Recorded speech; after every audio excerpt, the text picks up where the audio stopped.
Human experience upon this planet is essentially the way our sense organs perceive something. Whatever we perceive, if it is pleasant upon our senses, we experience it one way. And what we perceive, if it is unpleasant upon our senses, then that is what in our experience becomes filth.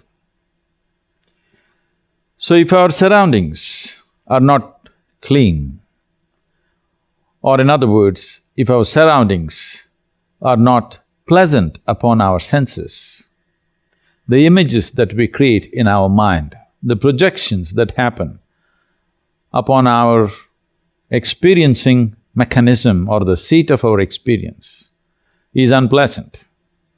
When you create unpleasantness like this, then to go into blissful states of experience or to take charge of the seat of experience so that you can consciously generate the nature of your experience, or you can consciously dictate the nature of your experience will become difficult. Spiritual process essentially means just this, that everything that you are will happen consciously.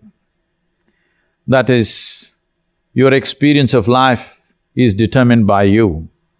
Because your experience of life is determined by you, whether you're peaceful or disturbed is not determined by the atmosphere. Whether you're happy or unhappy is not determined by the nature of what's happening around us. Whether you're miserable or joyful is also determined essentially by what you're doing with yourself, within yourself.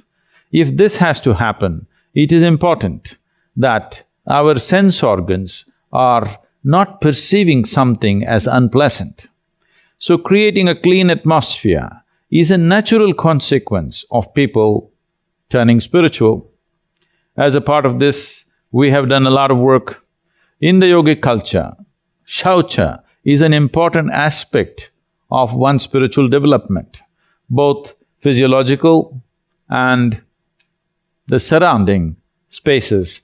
Being in a state of shaucha is very important because our cleanliness is not just within the body. Everything that we perceive through sense organs can either create filth or well-being within ourselves. Based on this, much has happened. We at Isha have created an exemplary sense of cleanliness in people around us. In all the 53,000 villages in Tamil Nadu, we've brought this sense of cleanliness in what is happening there.